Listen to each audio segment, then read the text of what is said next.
Hi, everybody. Today we're going to paint some abstract flowers while discussing composition. And for that, we will need paper, pencil, eraser, sharpener, paint, something to mix the paint, brushes, water, cloth.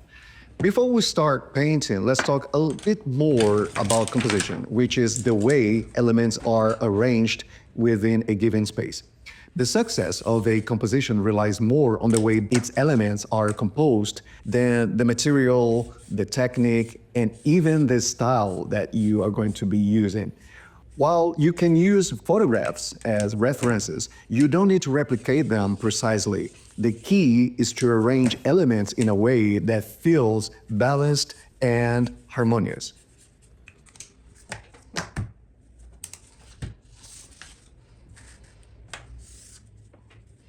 If you're unsure how to draw a rose, try this simple approach.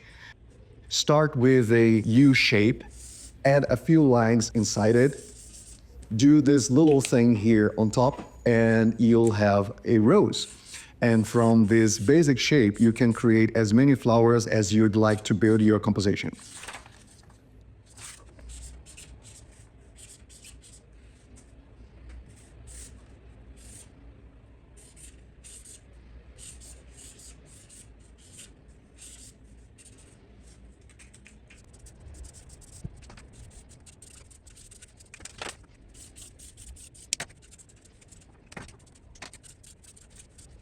Now let's start painting.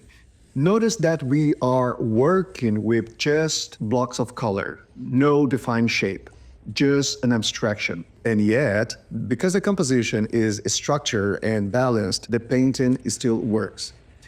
This is an abstraction, meaning it doesn't have to be realistic.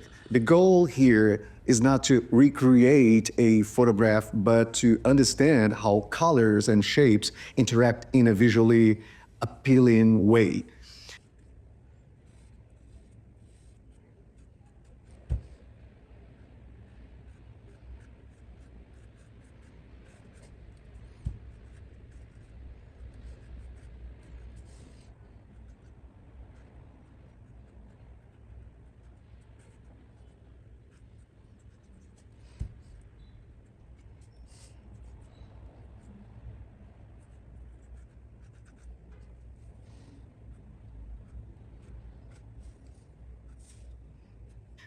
For the first painting, I am intentionally using too many colors to explore what works and what doesn't. While the result is still effective, I find that using fewer colors often creates a cleaner, more cohesive piece. When too many colors are introduced, the painting can start to feel chaotic.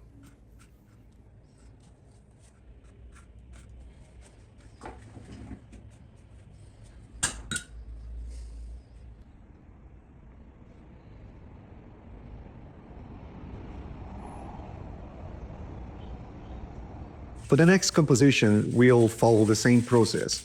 I will stain the background and apply paint directly on paper without sketching first.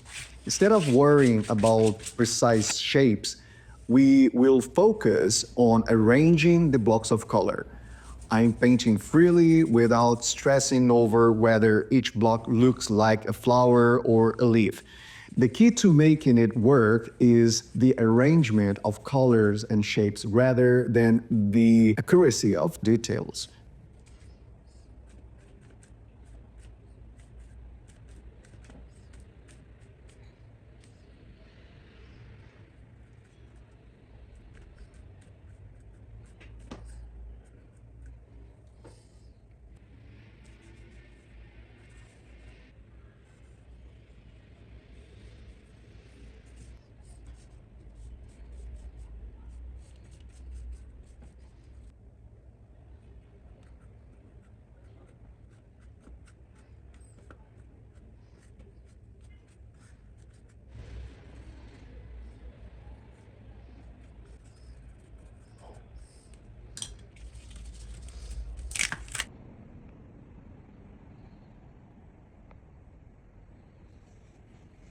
Now let's try our third composition. Once again, after placing broad strokes of color, I'll add a few highlights and lines to suggest the presence of the roses.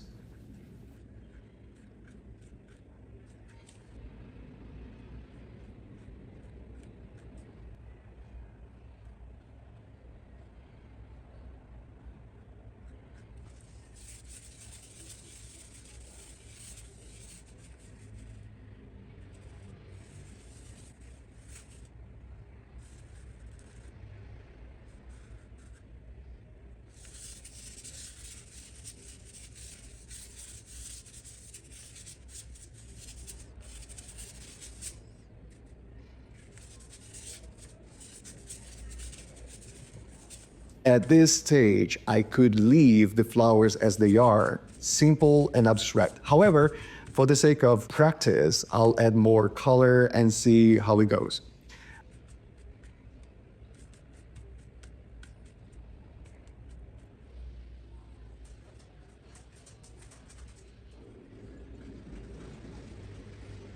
Remember, abstraction is about simplicity. You don't need excess of details. Less is often more.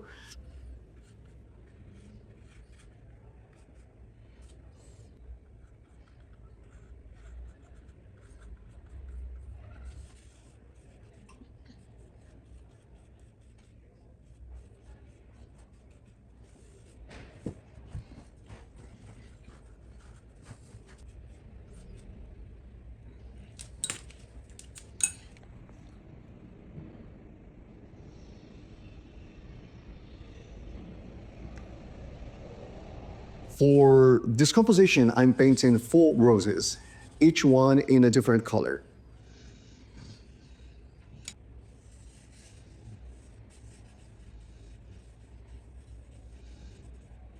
I'm also making it even more abstract by emphasizing that the goal isn't realism, but balance within the composition.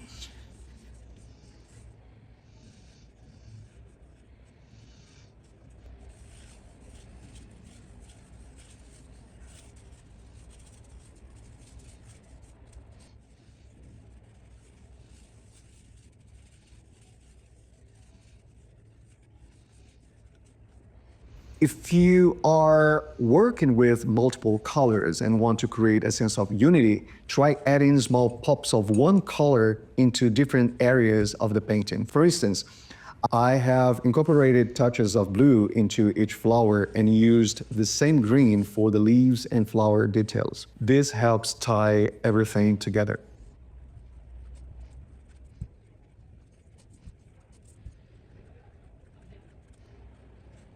So far, this one is my favorite of what we've done today.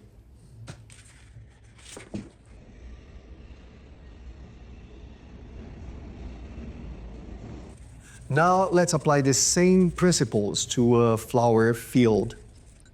We will start with an abstract background using broad blocks of color to suggest depth and space.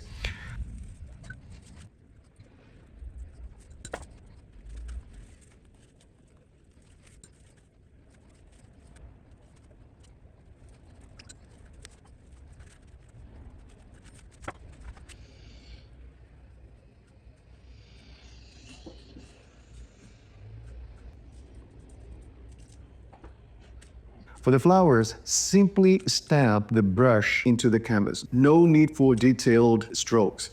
The only rule is that the flowers appearing closer should be larger, while those in the background should be smaller.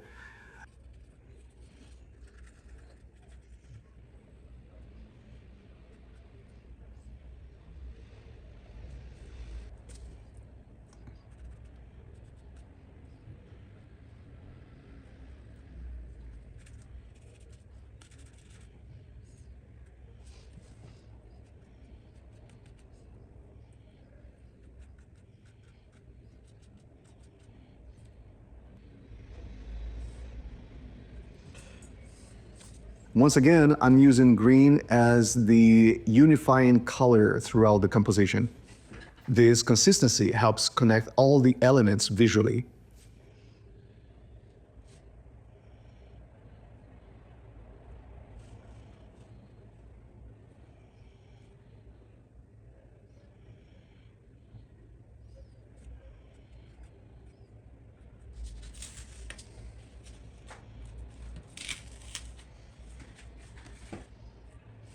And there you have it, our flower field.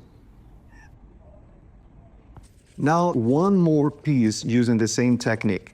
Once again, we'll start with an abstract background using loose, freehand strokes without defined shapes.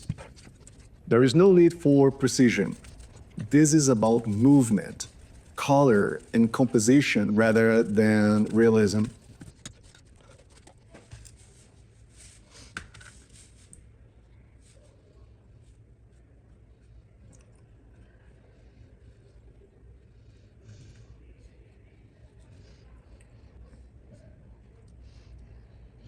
I'm even holding the brush in a very unconventional way because it makes the process simpler. Art doesn't have to be complicated, okay?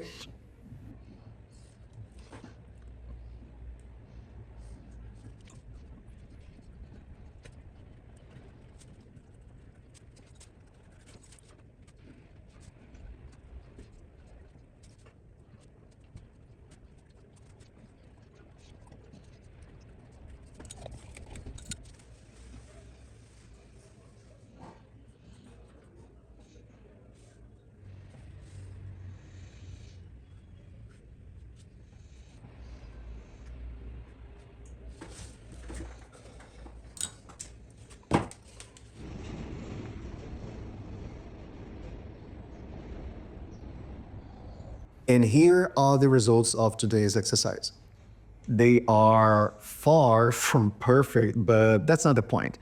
The goal here is to understand that composition, how you arrange elements within a given space, is more important than any other aspect of your work. I hope you found this useful.